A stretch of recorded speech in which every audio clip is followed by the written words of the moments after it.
Good evening, all. The topic is paralysis, hypokalemia, Zika, and anti-SSA positivity. How to treat. The brief is to focus on pathogenesis and immunosuppression. Let us start with an algorithmic approach. There are two main steps in the evaluation of hypokalemic paralysis in Sjogren's. First is to establish the site of potassium loss.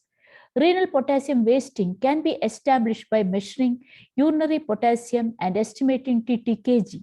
Second, look at the ABG. Non-anion gap metabolic acidosis in this scenario is suggestive of renal tubular acidosis. Next, measure the urine pH. Urine pH more than 5.3 with a positive urinary anion gap is suggestive of distal renal tubular acidosis. Urine pH and anion gap can be variable in proximal renal tubular acidosis, but the clue to diagnosis of proximal RTA lies in the presence of amino aciduria, glycosuria, and so on. Rarely, a patient with hypokalemic paralysis in Sjogren's disease could have metabolic alkalosis.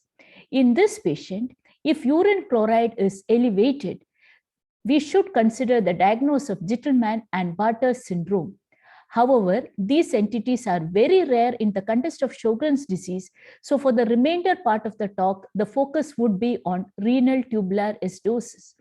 Now, how to evaluate? Needless to say, renal function test, electrolytes must be done. Urinary testing involves looking at urinary sediment, proteinuria. Presence of hypocitrate urea and calciuria is found in distal renal tubular acidosis. Phosphaturia, uricosuriya, glycosuria, and amino aciduria are suggestive of proximal renal tubular acidosis. We should also look for urine concentrating defects, screen for osteomalacia, nephrocalcinosis, and lithiasis. Renal biopsy is recommended in patients with severe electrolyte imbalance, impaired renal function, presence of proteinuria or hematuria, and suspicion of glomerular disease. The characteristic histopathology is tubulointerstitial nephritis. This is characterized by infiltration of renal interstitium by lymphocytes, plasma cells, and monocytes, a lesion which is very similar to the minor salivary gland biopsy. Tubular atrophy and interstitial fibrosis, as seen in this picture, is suggestive of chronicity, which is seen in majority of patients with renal tubular acidosis. Now, how to treat? Potassium supplementation must be given, and IV correction is required when potassium is less than 2.5 and in presence of arrhythmia, marked muscle weakness, or rhabdomyolysis. Alkali replacement is the core therapy, and sodium bicarbonate or potassium citrate is required in 3 to 4 divided doses. Now, before we talk about immunosuppression, let us understand immunopathogenesis. We know that Sjogren's RTA is more common in Asian population. Genetic factors and environmental factors, viral triggers are implicated. But where does the basic defect lie? It has been found that vacuolar hydrogen ATPase and anion exchanger are absent in the tubules of these patients, and that is what leads to renal tubular acidosis. What is the underlying immunology? This is contributed by tubulointerstitial inflammation, which I've described already. And second, autoantibodies directed against hydrogen ATPase, carbonic anhydrase, and other components of the tubules have been detected. Now, one outcome of this inflammation is renal tubular acidosis, and tubulointerstitial inflammation leads on to CKD.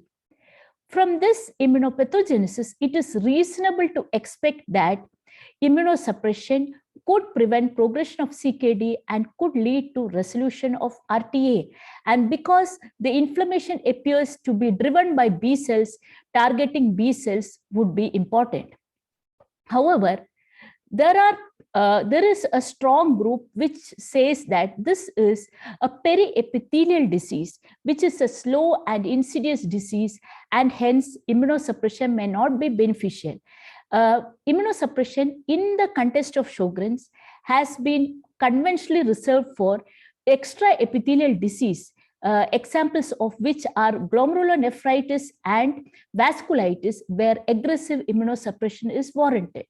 We will revisit this concept of periepithelial disease after the literature review. Now, what does the literature review say? It is controversial. No RCT is available. Data from retrospective series are heterogeneous and have conflicting results. And most of the time, the data is extrapolated from tubulointerstitial nephritis rather than renal tubular acidosis. There is lack of long-term follow-up data in patients with isolated renal tubular acidosis. So most of the studies have tried to see whether immunosuppression can prevent CKD. There is only one study which looks at reversal of renal tubular acidosis. Now let us look at these studies. Now this study from China consists of 130 patients, 95 had renal tubular acidosis, 27.7% had renal failure, 70.8 had hyperglobulinemia, and renal biopsy was found in majority of patients. 80.5% of patients had chronic tubulointerstitial nephritis. 26% were treated only symptomatically with alkali and potassium. 96 received immunosuppression, of which 64 were treated with steroids alone. Of 35 patients with renal failure, renal function normalized in 18, improved in 7, 6 there were no change, and 4 developed ESRD. Now this is the French study where renal involvement was found in 95, all had biopsy. Renal dysfunction was found in 86.3%. As expected, the French have less RTA as compared to the Chinese. Again, the most common finding on renal biopsy was tubulointerstitial nephritis. Significant proportion had chronicity as indicated by presence of interstitial fibrosis of more than 25% in 2/3 of the biopsies. Of the patients who had tubulointerstitial nephritis, glucocorticoids were used in 64, and added immunosuppression was mostly in the form of rituximab. And the authors found that EGFR improved from 35 to 42.5. The improvement is small, and it is difficult to say whether the improvement has resulted from use of steroids. However, the authors say they could not find any benefit of added immunosuppression over use of steroids alone. At the end of median follow-up of 60 months, 5 developed ESRD, all of which who had tubulointerstitial nephritis. This is the data from Mayo Clinic. There are 24 patients, of which 8 had renal tubular acidosis. 17 were treated with immunosuppression, and 9 patients reported at least 30% improvement in EGFR. This study from China tried to look at if combining glucocorticoids with cyclophosphamide resulted in better improvement over treatment with steroids alone. There were 56 patients in the steroid arm, of which 45 had renal tubular acidosis. In the combination group, that is glucocorticoid plus cyclophosphamide, there were 14 patients, all of whom had renal tubular acidosis. In the glucocorticoid arm, patients generally received more than 15 milligrams of prednisolone for greater than 3 months. In the cyclophosphamide arm, combination arm, along with the steroids, they received cyclophosphamide every month for at least more than 3 months. What was analyzed was the improvement in EGFR. So all the other baseline parameters were normal, and in the patients who received steroids, from a baseline EGFR of 64.86, a rise by 2.72 was seen. Whereas in the combination group, from the baseline of 47.97, a rise of 21.35 ml was seen. And it was found that the beneficial effect of this combo treatment was more in those with baseline hyperglobulinemia and EGFR less than 90. This group also looked at the renal tubular function, and how they have done this is by measuring urine alpha-1 microglobulin, and this was found to be significantly decreased in the combo group. There is also data on mycophenolate. This is from a series from the UK. Of 12 patients, 75% had renal tubular acidosis, distal in 8, proximal tubular dysfunction in 5. These patients had moderate renal impairment, and 11 were treated with MMF, 9 with steroids, and after a median period of follow-up of 24 months, EGFR improved from 32 to 42. Now, all these studies seem to suggest that immunosuppression improves EGFR in Sjogren's with tubulointerstitial nephritis. However, this has been challenged by authors from UK and USA. They say that the perception of improvement is due to the lack of a control group.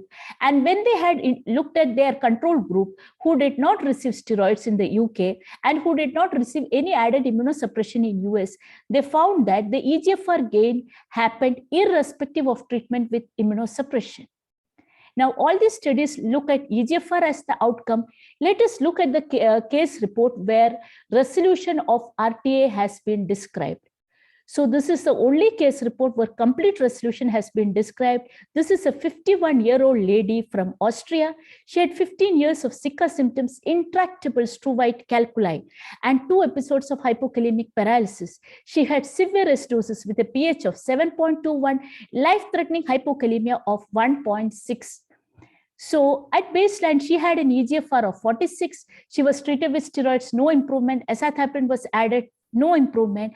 And then she was started on prolonged treatment with rituximab. She received 2 doses every 6 months for a period of more than 4 years. And look at the results. Her EGFR improved to 71. She had recurrent stones and she required repeated surgery. And once she was started on rituximab, there was no recurrence of stones. Her beta-2 microglobulin improved, urine pH dropped, TTKG improved, so much so that her potassium citrate could be discontinued. Now, we know that the trial of rituximab in Sjogren's did not succeed, nor did the previous series show improvement with rituximab. What was done in this case report, that was different from the previous studies, she received long duration of treatment, and the authors believe this was responsible for resolution of renal tubular acidosis. Now, at this point, let us re-examine the periepithelial lesion controversy. Now, what is a periepithelial lesion? This is a lesion characterized by lymphocytic infiltration, which is characteristic of Sjogren's syndrome. Now, all lymphocytic infiltration are not the same. You can have random lymphocyte clustering, and then there can be formation of organized lymphoid aggregates, and then you can get ectopic germinal center in some cases. Do we know how these different periepithelial lesions behave in the context of Sjogren's renal tubular acidosis? So we do not have that data. When we do not have that data, we look at lupus for inspiration. So there is very exciting data on tubulointerstitial nephritis in lupus nephritis. And what has been found is that those who have this type of severe tubulointerstitial inflammation with ectopic germinal center, these are the site for in situ adaptive immunity, where germinal center B cells in close contact with the T follicular helper cells produce antibodies, and in particular in lupus, it has been found that they produce anti-vimentin antibodies, and these sort of lesions have been found to be associated with poor renal outcome, and they are resistant to conventional treatment, as we can also see in patients with Sjogren's and tubulointerstitial nephritis.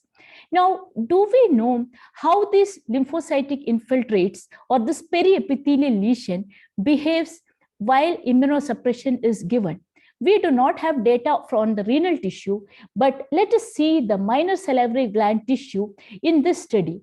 Now, this is one of the few studies where response to rituximab has been described in Sjogren's syndrome. And what is it that they have done differently from the trials which failed? So they selected patients with highly active disease ESSDAI greater than 6. And more importantly, just like in the case of the patient from Austria, rituximab was given every 24 weeks for a total duration of 120 weeks. And look at what they have achieved. So the minor salivary gland biopsy at baseline and then see at week 120, they found that the glandular infiltrate reduced, rituximab interfered with the formation of ectopic lymphoid structures and germinal center in minor salivary gland. And this also translated to faster and significant improvement in ESSDAI and clinical parameters. So from this, we can assume that this is what would have worked in the renal tissue of the lady, where complete resolution of renal tubular acidosis was possible with rituximab.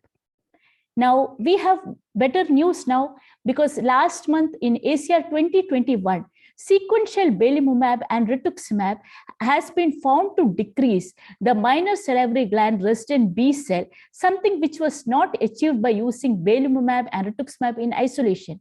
There is further good news.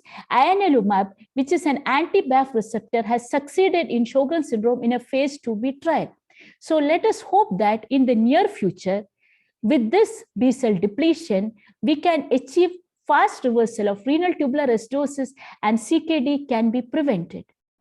Till then, Let me conclude by saying that there is a wide spectrum of disease in renal tubular acidosis. All renal tubular acidosis are not the same. All tubulointerstitial nephritis are not benign. There is a spectrum, and some patients can be treated with alkali and potassium supplementation alone. Who are these patients? Those with mild electrolyte imbalance, normal and stable renal function without proteinuria, that is essentially a low ESS diet. There is definitely a group of patients who respond to immunosuppression, and these patients can be characterized by low EGFR and hyperglobulinemia.